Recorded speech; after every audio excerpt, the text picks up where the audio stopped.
kelompok 10 akan melaksanakan praktikum tentang diorama rantai makanan pada ekosistem sungai. Sebelumnya, perkenalkan, saya Yasirli Amrina dengan NIM 2401050182. Saya Alia Zahra Nabila dengan nomor NIM 2401050178. Saya Bibit Mahmuda dengan nomor NIM 240105029. Saya Fatima Andara dengan NIM 2401050187. Selamat menyaksikan.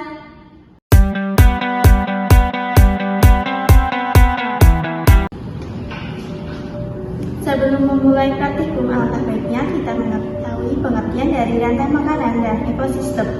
Rantai makanan adalah proses perpindahan energi dan nutrisi dari organisme satu ke organisme lain melalui hubungan makan dan dimakan dalam suatu ekosistem.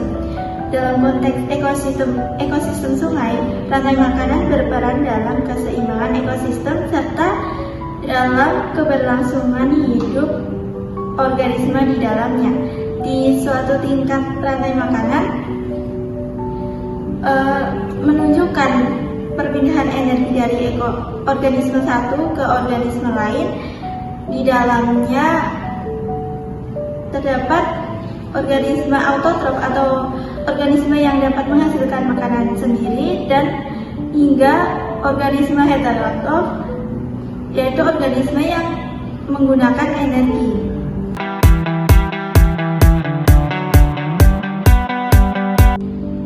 Ekosistem adalah suatu kesatuan yang terbentuk antara makhluk hidup, disebut juga komponen biotik seperti tumbuhan, hewan, dan mikroorganisme dengan lingkungannya, atau disebut juga komponen abiotik seperti tanah, udara, air, dan cahaya matahari.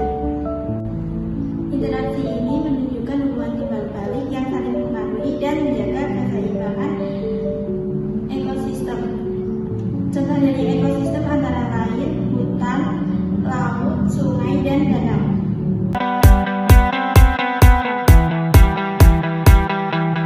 Selanjutnya yaitu mengenai tujuan dari praktikum yang berjudul diorama rantai makanan pada ekosistem sungai. Nah, yang pertama itu menganalisis hubungan antar organisme dalam rantai makanan pada ekosistem sungai berdasarkan alat peraga yang digunakan. Nah, yang kedua, mengidentifikasi peran dan posisi antar organisme, yaitu produsen, konsumen, dan pengurai dalam struktur rantai makanan pada ekosistem sungai.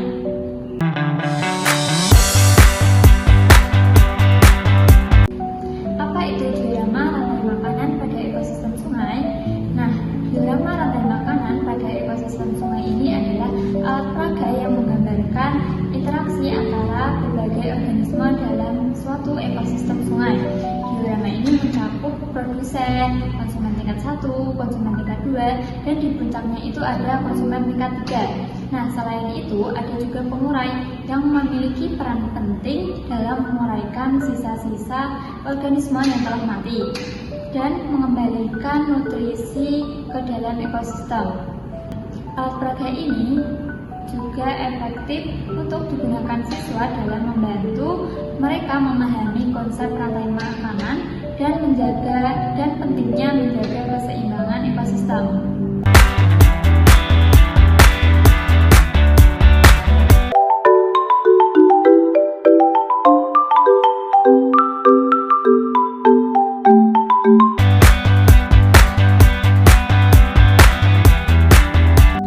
Oke, sekarang kita akan menjelaskan langkah kerja dari diorama rantai makanan pada ekosistem sungai. Nah, di sini ada alga yang berperan sebagai produsen. Selanjutnya ada ikan-ikan kecil yang berperan sebagai konsumen tingkat 1. Selanjutnya ada burung bangau yang berperan sebagai konsumen tingkat 2. Lalu ada buaya yang berperan sebagai konsumen tingkat 3. Dan yang terakhir, bakteri yang berperan sebagai pengurai.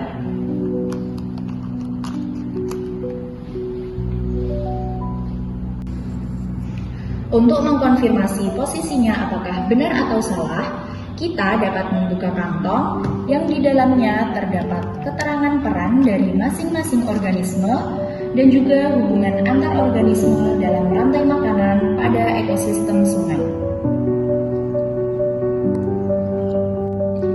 Yang pertama ada alga yang berperan sebagai produsen, yaitu organisme yang mampu menghasilkan zat makanannya sendiri, yaitu fitoplankton yang hidup di dalam sungai dan dapat hidup dengan bantuan sinar matahari.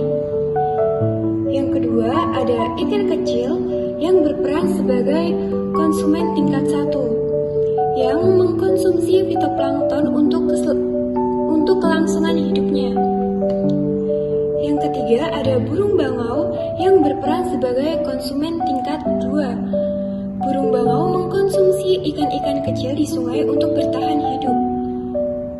Selanjutnya ada buaya sebagai konsumen tingkat 3. Buaya memakan burung bangau untuk bertahan hidup.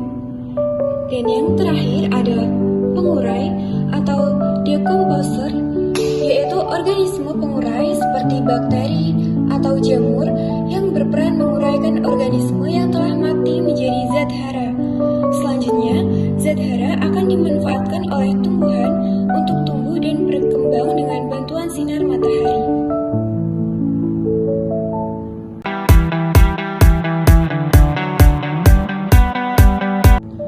Organisme-organisme tersebut memiliki hubungan yang saling mempengaruhi satu sama lain.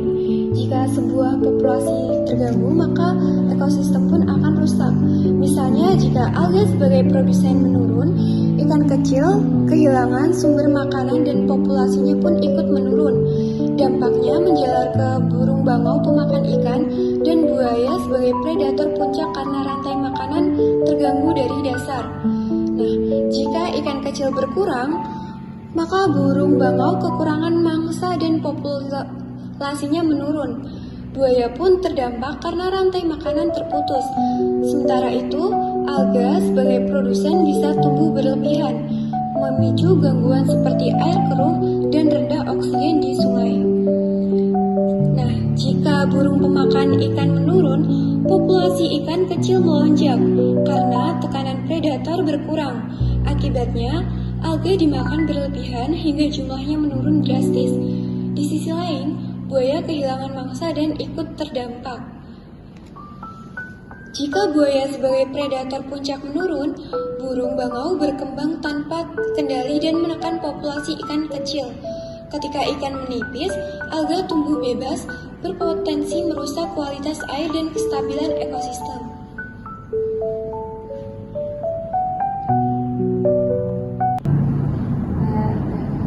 Sekian video praktikum dari kelompok kami, semoga bermanfaat. Wassalamualaikum warahmatullahi wabarakatuh. Sampai jumpa.